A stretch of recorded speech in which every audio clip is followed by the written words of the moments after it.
तो ये सख्ती पहले पीपल्स पार्टी की जानिब से अपनाई गई थी। मुस्लिम लीग नून गुरेज़ा थी किसी भी किस्म की सियासी इस हवाले से बयान देने से या रिएक्शन देने से, लेकिन उसके बाद हमने देखा कि अब मुस्लिम लीग नून की जानिब से भी सियासी बयानबाजी का सिलसिला चल निकला है। तो इस सूरत हाल पे हम देखते हैं कि आखिर पीपल्स पार्टी और मुस्लिम लीग नून के दरमियान शदीद इख्तलाफात की वजह क्या है, ये हमारा आज का सवाल पैनलिस्ट के आगे रखूँगी। ये सवाल लेके मैं नज़ीर लगारी साहब की जानिब बढ़ूँगी। लगारी साहब, ये बयानबाजी सिर्फ इलेक्शंस की हद तक है या आप समझ रहे हैं कि वाकई इस बार बात सीरियस हो चुकी है? अच्छा, मेरे ख्याल में ये तासुर ये दिया जा रहा है मुख्तलिफ हलकों की तरफ से, भाई ये आर्जी लड़ाई है और ये इलेक्शन से पहले का माहौल है और इलेक्शन से पहले वो एक दूसरे का जो है वो इस तरह सख्त बयानबाजी करके अपने अपने वोट बैंक को स्टैंड बाय करना चाहते हैं और उसको खड़ा करना चाहते हैं।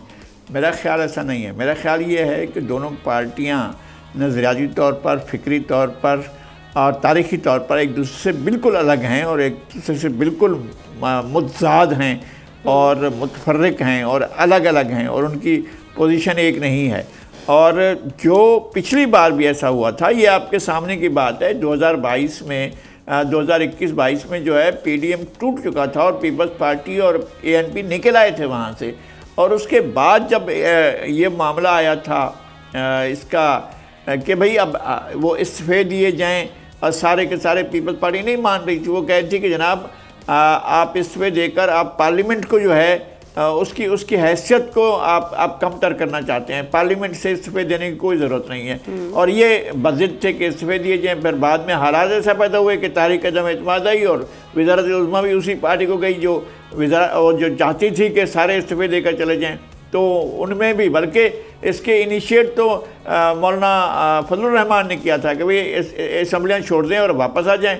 उनके साहबजादे भी मिनिस्टर बने थे जी। तो पीपल्स पार्टी तो पहले से चाहती थी कि इस सिस्टम को चलना चाहिए और पार्लियामेंट को चलना चाहिए और इख्तलाफ थे। लेकिन इस बार उनके इख्तलाफ जो हैं वो वाकई हैं, हकीकी हैं और यकीनी हैं और दोनों एक दूसरे के मद्दे मुकाबले हैं और दोनों अपने अपनी पूरा जोर लगा रहे हैं कि एक दूसरे को शिकस्त देकर मैदान में है। ठीक है एहतशाम साहब, इसका मतलब है इसके बाद इलेक्शंस के बाद ये इत्तेहाद नहीं होने जा रहा?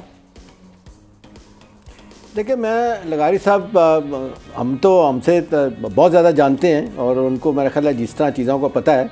मैं थोड़ा सा इख्तलाफ करूँगा। मुझे यूँ लग रहा है इस स्टेज पे जो कुछ हो रहा है ये लग रहा है कि ऑप्टिक्स है, दिखाने के लिए कुछ है, करने के लिए कुछ है। एक चीज़ तो बिल्कुल आमना तय है ना कि ये दो बड़ी पार्टियां मैदान में, पीटीआई अपेरेंटली नहीं लग रहा मैदान में, तो लिहाजा ये दोनों पार्टियां चाहे जो मर्जी कर लें, ये दोनों जो है ना, आपको भी पता है मुझे भी पता है कि ये इक़्तिदार में अकेले नहीं आ सकती।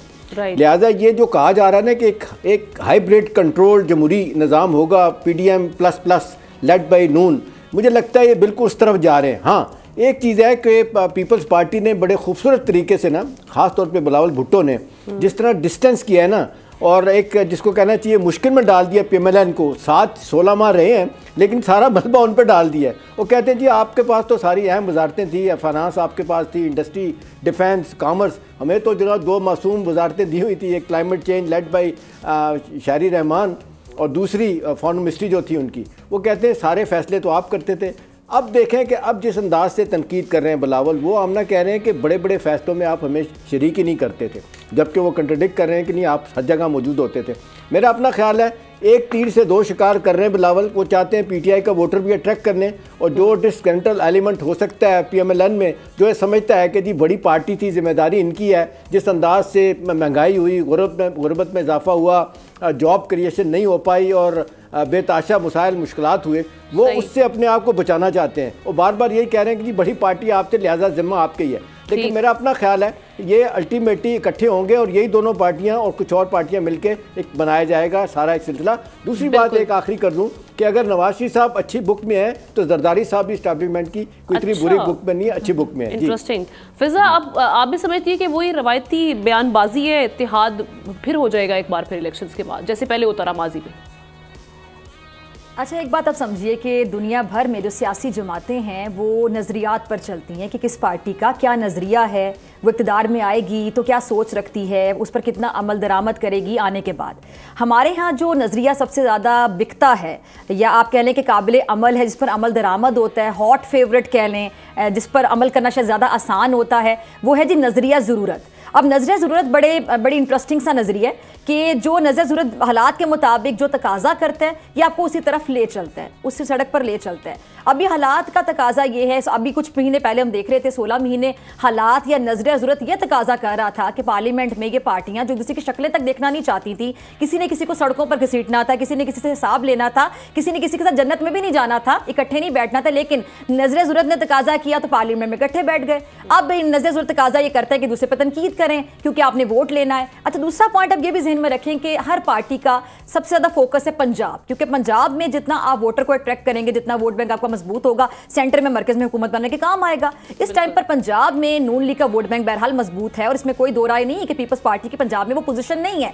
बिलावल साहब पंजाब से अपनी किस्मत आजमा रहे हैं, लाहौर से अपनी किस्मत आजमा रहे हैं, तो उन्होंने अपने कॉम्पैटिटर यानी नून लीग को हदफे तनकीद नहीं बनाना, तो फिर किसको बनाना है? और आप ये भी जरा गौर कीजिएगा कि पीटीआई के जो वहां पे सपोर्टर हैं, ये वोटर हैं, बिलावल साहब उनसे भी हमदर्दियां समेट रहे हैं। बिलावल साहब की गुफ्तगू में आपने कभी पीटीआई पे खुलकर तनकीद सुनी हो इस इलेक्शन कैंपेन में? चले खुलकर तनकीद नहीं करते तो जहां पर जवाब देना होता है, यहां पे तनकीद करनी होती है, वहां पे खामोशी इख्तियार कर लेते हैं। तो बिलावल साहब की जानिब से स्मार्ट मूव है, स्मार्ट मूव के माहिर हैं जरदारी साहब। तो आप ये ना भूलें कि जरदारी साहब, बिलावल साहब जो बोलते हैं, जो स्पीच करते हैं, जो तनकीद करते हैं, जो भी नजरिया लेकर चलते हैं, जिस पर तनकीद करनी, जहाँ पे हाथ हल्का रखना है, कहाँ खामोशी रखनी है, उसमें पीछे दिमाग जरदारी साहब का ही होता है। तो उनके दिमाग को बिलावल साहब ये बार बार कह रहे हैं ना कि इस इलेक्शंस में हम हैं या फिर शेर हैं, क्योंकि इसीलिए शायद वो पीटीआई पे हथौला रख रहे हैं।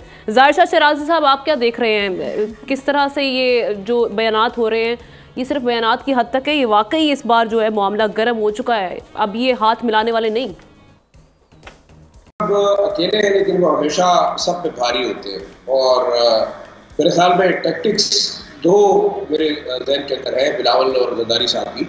एक तो देखिए एमक्यूएम के फैक्टर को हम नज़र में नहीं रख रहे और मेरे ख्याल में पीपल्स पार्टी ये शोर करना चाहती है कि वो सिंध की हुकूमत बनाएगी, लेकिन अगर मियाँ साहब एमक्यूएम को कुछ ज़्यादा मराहत देने के लिए तैयार होते हैं और एमक्यूएम की सीटें निकालती है तो मेरे ख्याल में पीपल्स पार्टी के लिए बहुत बड़ा मसला होगा। तो एक तो मेरे ख्याल में शायद वो जिमिक्स भी जरदारी साहब और पीपल्स पार्टी खेल रही है कि मियाँ साहब को प्रेशराइज रखें। एक दूसरा मेरे ख्याल में नजरिया ज़रूरत और पाकिस्तान की सियासी जमातों का सिर्फ एक नजरिया है कि वो हुकूमत में हमेशा कैसे रहेंगे और उसके लिए वो किसी हद तक जा सकते हैं, वो किसी से इत्तेहाद भी कर सकते हैं, किसी के साथ हाथ भी मिला सकते हैं। बेशक इनके पार्टी मैनिफेस्टो जो नजरियाती तौर पे अपने वोटर्स को कोई भुट्टो साहब के नाम पर, कोई मियाँ साहब के नाम पर जो है वो ज़रूर अट्रैक्ट करते हैं, लेकिन इस वक्त मेरे सामने दोनों जमातों के एक और मेरे ख्याल से एक सूरत हाल को देखना होगा, वो है जो तहरीक इंसाफ के आज़ाद उम्मीदवार हैं, क्योंकि देखिए एक प्लान सी या बी उनके पास भी है, आगे शायद हम डिस्कस भी करें, लेकिन अगर वाकई तहरीक इंसाफ के लोग इतनी आज़ाद हैसियत से इलेक्शन जीतते हैं, चाहे जितने भी होंगे, और वो किसी भी पार्टी में after the election with in 3 days शामिल हो सकते हैं, और अगर जमात इस्लामी के ऊपर भी नज़र है लोगों की कि शायद वो किसी तरीके से तमाम आज़ाद उम्मीदवार जमात इस्लामी में शामिल होंगे, कुछ मेरे ज़राए कहते हैं कि शायद